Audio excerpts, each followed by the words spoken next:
Olá, sejam bem-vindos. Somos do canal Viagem Espacial. Aqui falamos tudo sobre astronomia. Todos os dias compartilhamos vídeos relacionados ao universo. Se vocês gostam do tipo de conteúdo, se inscreva no canal e ative o sininho de notificações para receberem novos vídeos. Muito obrigado a todos. E continuando a falar do nosso satélite natural, a Lua, vamos para a segunda parte desta série. Neste vídeo iremos falar sobre o campo gravitacional, rotação, campo magnético e muito mais. O campo gravitacional da Lua tem sido medido através do rastreio do efeito Doppler de sinais de rádio emitidos a partir de veículos em órbita. As principais características da gravidade lunar são concentrações de massa, anomalias gravitacionais positivas de grande dimensão, associadas a algumas das maiores bacias de impacto, causadas em parte pelos densos depósitos basálticos que preenchem estas crateras. Estas anomalias influenciam significativamente a órbita de veículos em torno da Lua. No entanto, há ainda eventos sem explicação. As correntes de magma não explicam por si só todo o mapa gravitacional, e existem algumas concentrações de massa que não têm relação com o vulcanismo dos mares. No entanto, devido à rotação sincronizada da Lua, não é possível efetuar o rastreio de veículos espaciais muito para além das extremidades do lado visível, pelo que o campo gravitacional do lado oculto se encontra ainda pouco caracterizado. A aceleração provocada pela gravidade na superfície da Lua é de 1,6249 metros por segundo ao quadrado, cerca de 16,6% daquela da superfície terrestre. Quando considerada a totalidade da superfície, a variação na aceleração gravitacional é de cerca de 0,0253 metros por segundo ao quadrado, 1,6% da aceleração provocada pela gravidade. Uma vez que o peso está diretamente relacionado com a aceleração gravitacional, os corpos na Lua pesam apenas 16,6% daquilo que pesariam na Terra. A Lua tem um campo magnético exterior de cerca de 1 a 100 nanoteslas, menos de 1/100º do campo magnético terrestre. A Lua não tem um campo magnético global dipolar, como aqueles que são gerados pelo aerodínamo característico de um núcleo de metal líquido, apresentando apenas magnetização da crosta. Provavelmente adquirida muito cedo na sua história quando o geodínamo estava ainda em funcionamento. De acordo com uma hipótese alternativa, alguma da magnetização restante pode ter origem em campos magnéticos transitórios gerados durante grandes eventos de impacto, através da expansão de uma nuvem de plasma gerada por esse impacto na presença de um campo magnético ambiente. Isto é apoiado pela localização aparente das maiores magnetizações da crosta perto dos antípodas das maiores bacias de impacto. A Lua é seguida por uma cauda de matéria irradiada. A cauda lunar é feita de átomos de sódio lançados do solo lunar para o espaço por quedas de meteoros, em seguida, empurrados por centenas de milhares de quilômetros pela radiação solar. A cauda lunar é invisível a olho nu. Durante alguns dias de lua nova a cada mês, no entanto, o feixe se torna visível para telescópios de alta potência que podem detectar o fraco brilho laranja do sódio no céu. O feixe então aparece como um ponto brilhante difuso no céu oposto ao Sol, cerca de 5 vezes o diâmetro da Lua cheia e 50 vezes mais escuro do que os olhos humanos podem perceber. Pesquisadores detectaram uma mancha de sódio pela primeira vez na década de 1990. Mas, embora o ponto sempre apareça ao mesmo tempo no ciclo lunar, seu brilho varia muito. A câmera do céu inteiro, que pode analisar os comprimentos de onda de luz emitidos por elementos específicos, como o sódio, fez cerca de 21.000 imagens da Lua, de 2006 a 2019. A atmosfera da Lua é tão rarefeita que pode praticamente ser considerada vácuo, sendo a sua massa total inferior a 10 toneladas. A pressão à superfície desta pequena massa é de cerca de 3x1015 atm, 0,3 nPa, e varia ao longo do dia lunar. A atmosfera tem origem na desgaseificação e pulverização catódica, a libertação de átomos do solo lunar provocada pelo bombardeio de íons do vento solar.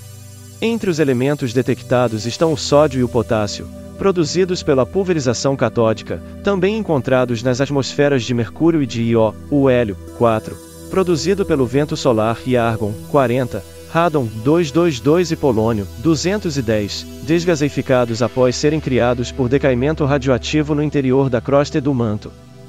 A ausência de elementos neutros, átomos ou moléculas, como oxigênio, nitrogênio, carbono, hidrogênio e magnésio, que estão presentes no regolito, ainda não é compreendida. A sonda Chandrayaan-1 assinalou a presença de vapor de água em diferentes concentrações de acordo com a latitude, com a concentração maior a ocorrer entre os 60 e 70 graus. É provavelmente gerado pela sublimação de gelo no rególito. Estes gases podem regressar ao monólito devido à gravidade ou então perderem-se no espaço, tanto através da radiação solar como, se tiverem sido ionizados, serem levados pelo campo magnético do vento solar.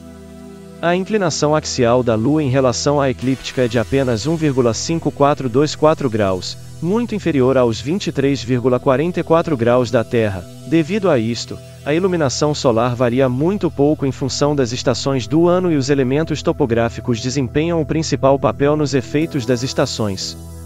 A partir de imagens obtidas pela sonda Clementine em 1994, é provável que 4 regiões montanhosas na orla da cratera Peary, no Polo Norte, estejam permanentemente iluminadas, não existindo regiões semelhantes no Polo Sul.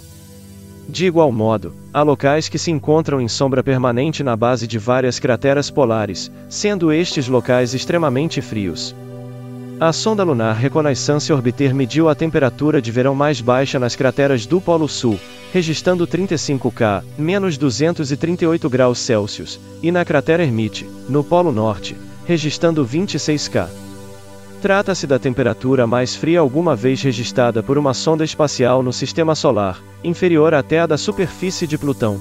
A Lua é pequena em relação à Terra, com cerca de 1/4 do diâmetro do planeta e 1/81 da sua massa. É a maior lua do Sistema Solar proporcionalmente ao tamanho do seu planeta, embora Caronte seja maior em relação ao planeta anão Plutão, com cerca de 1/9 da sua massa. Ainda assim, a Terra e a Lua são consideradas um sistema satélite-planeta, em vez de um sistema de planeta duplo, uma vez que o seu baricentro, o centro de massa comum, se situa a 1.700 km no interior da superfície da Terra. A Lua descreve uma órbita completa em torno da Terra e em relação às estrelas fixas cerca de uma vez a cada 27,3 dias, o seu período sideral. No entanto, uma vez que a Terra descreve ao mesmo tempo a sua órbita em redor do Sol, a Lua demora ligeiramente mais tempo a apresentar a mesma fase lunar, cujo ciclo demora cerca de 29,5 dias, o seu período sinódico. Ao contrário da maior parte dos satélites ou de outros planetas, a Lua orbita mais perto do plano eclíptico do que do plano equatorial. A órbita lunar é ligeiramente perturbada pelo Sol e pela Terra de várias maneiras e com mecanismos de interação complexos. Por exemplo, o plano de movimento orbital da Lua roda gradualmente, o que afeta por sua vez outros aspectos do movimento lunar. Estes efeitos são descritos em termos matemáticos pelas leis de Cassini. As leis de Cassini fornecem uma descrição compacta do movimento da Lua. Foram estabelecidas em 1693 por Giovanni Domenico Cassini, um cientista proeminente do seu tempo. Estas leis foram refinadas para incluírem librações físicas, e foram generalizadas para tratar outros satélites e planetas. A Lua encontra-se em rotação sincronizada, ou seja, o tempo que demora a descrever uma rotação em torno do seu eixo é o mesmo que leva para completar uma órbita à volta da Terra. Isto faz com que tenha praticamente sempre a mesma superfície voltada para a Terra. A Lua já rodou a uma velocidade maior durante a sua formação, mas ao longo do período inicial da sua história sua velocidade foi diminuindo e sincronizou-se nesta orientação em resultado de efeitos de fricção associados a deformações da força de maré provocadas pela Terra. O lado da Lua voltado para a Terra é denominado a face visível ou a lado visível, e o oposto é denominado a face oculta ou a lado oculto. A face oculta é por vezes denominada a lado negro, embora na realidade seja tão iluminada quanto a face visível, uma vez a cada dia lunar. A Lua possui um albedo excepcionalmente baixo, o que lhe confere uma refletância um pouco mais brilhante do que asfalto gasto. Apesar disso, é o segundo corpo mais brilhante no céu a seguir ao Sol. Isto deve-se em parte ao brilho proporcionado pelo efeito da oposição. Durante as fases de quarto, a Lua aparenta ter 1/10 do brilho da Lua cheia, em vez de metade, como seria expectável. Para além disso, a constância de cor da visão recalibra as relações entre as cores de um objeto e a sua envolvente, e, uma vez que o céu à volta da Lua é bastante mais escuro, os olhos veem a Lua como um objeto brilhante. As orlas da Lua cheia aparentam ser tão brilhantes como o centro, sem escurecimento de bordo, uma vez que o solo lunar reflete mais luz em direção ao Sol do que em todas as outras direções. A Lua aparenta ser maior ao estar mais próxima da linha de horizonte, embora na realidade isto se deva apenas a um efeito psicológico conhecido por ilusão lunar, descrito pela primeira vez no século VII a.C. O ponto de maior altitude da Lua no céu varia. Embora tenha quase o mesmo limite do Sol, este valor difere em função da fase lunar e da estação do ano, sendo mais alto durante a lua cheia de inverno. O ciclo de nodos lunares, com a duração de 18,6 anos, também tem influência, quando o nodo ascendente da órbita lunar se encontra no equinócio de verão. A declinação lunar pode atingir os 28º em cada mês. A orientação do crescente lunar também depende da latitude do observador, e em latitudes próximas do Equador, a forma do quarto assemelha-se a um sorriso. Tem havido diversas controvérsias ao longo da história sobre se as características da superfície lunar se alteram com o decorrer do tempo. Hoje, muitas destas alegações são consideradas ilusórias e resultantes da observação sob diferentes condições de luz, fenômenos de CEM ou esquemas incorretos. No entanto, ocasionalmente ocorrem fenômenos de desgaseificação, que podem ser responsáveis por uma pequena percentagem dos fenômenos lunares transitórios. Recentemente, foi sugerido que uma região com cerca de 3 km de diâmetro na superfície lunar foi modificada por uma libertação de gás há cerca de 1 milhão de anos. A aparência da Lua, tal como a do Sol, pode ser afetada pela atmosfera da Terra. Entre os efeitos mais comuns estão um halo de 22º que se forma quando a luz da Lua é refratada pelos cristais de cirroestratos a elevada altitude, e coroas quando a Lua é observada através de nuvens pouco espessas. As marés na Terra são essencialmente provocadas pela variação de intensidade da força gravitacional da Lua de um lado para o outro do planeta, a qual é denominada força de maré. Isto forma duas dilatações de maré na Terra, mais facilmente observáveis em alto mar na forma de marés oceânicas. Uma vez que a Terra gira em torno de si própria cerca de 27 vezes mais rapidamente do que a Lua roda à sua volta, as dilatações são arrastadas pela superfície terrestre mais rapidamente do que o movimento da Lua, completando uma rotação em volta da Terra por dia, à medida que roda no seu eixo. As marés oceânicas são ainda amplificadas por outros efeitos, e a fricção no manto oceânico, a inércia do movimento da água, o estreitamento das bacias oceânicas perto de terra e oscilações entre diferentes bacias oceânicas. A atração gravitacional do Sol nos oceanos da Terra é de cerca de metade da Lua, sendo a interação entre ambas a responsável pela mudança das marés. O acoplamento gravitacional entre a Lua e a protuberância de maré mais próxima de si atua como torque na rotação da Terra, roubando o momento angular e energia cinética à rotação da Terra. Por conseguinte, é acrescentado momento angular à órbita da Lua, o que a acelera e a leva para uma órbita mais distante e longa. Como resultado, a distância entre a Terra e a Lua está aumentando, enquanto a rotação da Terra se encontra em desaceleração.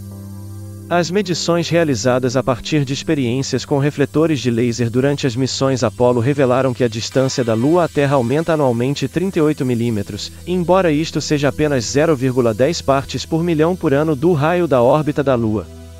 Os relógios atômicos revelam que o dia terrestre aumenta cerca de 15 microsegundos em cada ano, aumentando lentamente o ritmo de ajuste dos segundos bissextos do tempo universal coordenado.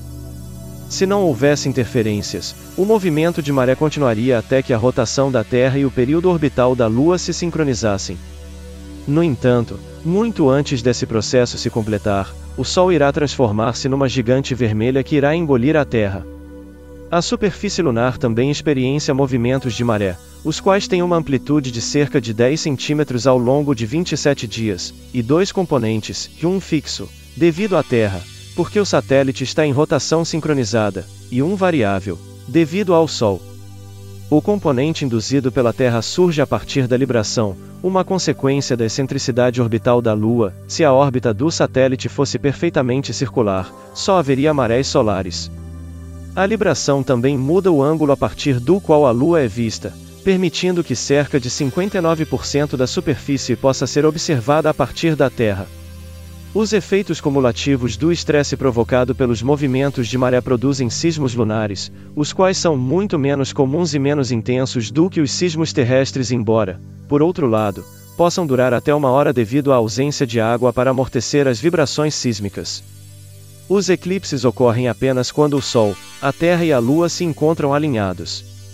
Os eclipses solares ocorrem durante a Lua nova, quando a Lua se encontra entre o Sol e a Terra.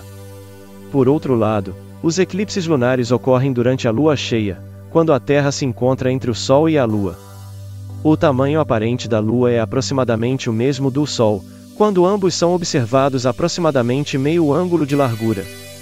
O Sol é muito maior do que a Lua, mas é precisamente esse maior afastamento que por coincidência faz com que tenha o mesmo tamanho aparente da Lua, muito mais próxima e mais pequena. As variações entre o tamanho aparente, devido às órbitas não circulares, são também muito coincidentes, embora ocorram em diferentes ciclos. Isto faz com que seja possível ocorrerem eclipses totais, em que a Lua aparenta ser maior do que o Sol, e eclipses solares anulares, em que a Lua aparenta ser menor do que o Sol. Durante um eclipse total, a Lua cobre por completo o disco solar e a coroa solar torna-se visível a olho nu.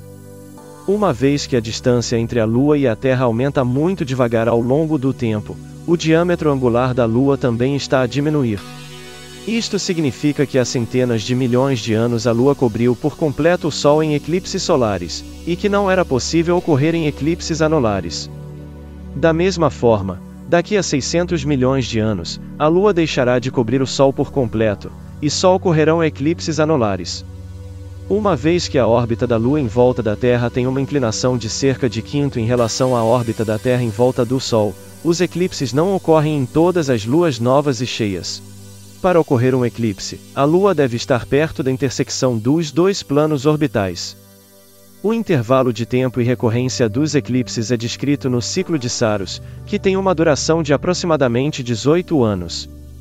Uma vez que a Lua bloqueia permanentemente a nossa visão de uma área circular do céu com meio grau de diâmetro, o fenômeno relacionado de ocultação ocorre quando uma estrela ou planeta brilhante passam perto da Lua e são ocultados. Desta forma, um eclipse solar é uma ocultação do Sol. Como a Lua se encontra relativamente perto da Terra, a ocultação de estrelas individuais não é visível de todos os pontos do planeta, nem ao mesmo tempo. Devido à precessão da órbita lunar, em cada ano são ocultadas estrelas diferentes. O desenvolvimento da astronomia teve início com a necessidade de se compreender os ciclos lunares. Por volta do século V a.C., os astrônomos babilônicos tinham já registrado o ciclo de Saros dos eclipses lunares, que decorria ao longo de 18 anos, enquanto que astrônomos indianos tinham já descrito o alongamento mensal da Lua. O astrônomo chinês Shi Shen, século IV a.C., forneceu instruções sobre como prever eclipses solares e lunares. Posteriormente veio-se a compreender a forma física da Lua e a razão do luar. O filósofo grego Anaxágoras, m. 428 a.C., argumentou que tanto o Sol como a Lua eram rochedos esféricos gigantes, e que a Lua refletia a luz solar. Embora os chineses durante a dinastia Han acreditassem que a Lua fosse energia semelhante ao Qi, reconheciam também que a luz da Lua se tratava apenas do reflexo da luz do Sol. O teórico chinês Jingfang, 7837 a.C., descreveu a forma esférica da Lua. No século II d.C., Luciano de Samosata escreveu uma novela na qual os protagonistas viajam até a Lua, que encontram desabitada. Em 499 d.C., o astrônomo indiano Aryabhata menciona na sua obra Hriayaya que a luz do Sol refletida é o que provoca o brilho da Lua. O astrônomo e físico Alhazen, 9651039, concluiu que a luz solar não era refletida pela Lua de forma semelhante a um espelho, mas que a luz era emitida por todas as partes da superfície iluminadas em todas as direções. Na descrição do universo de Aristóteles, 384-322 a.C., a Lua marca a fronteira entre as esferas dos elementos mutáveis, terra, água, ar e fogo, e as estrelas perecíveis do éter, uma filosofia influente que dominaria o pensamento durante séculos. No entanto, no século II a.C., Seleuco de Seleucia propôs a teoria de que as marés se deviam à atração da Lua, e que a sua altura dependia da posição da Lua relativamente ao Sol. No mesmo século, Aristarco de Samos calculou a distância da Lua à Terra, obtendo um valor de cerca de 20 vezes o raio terrestre.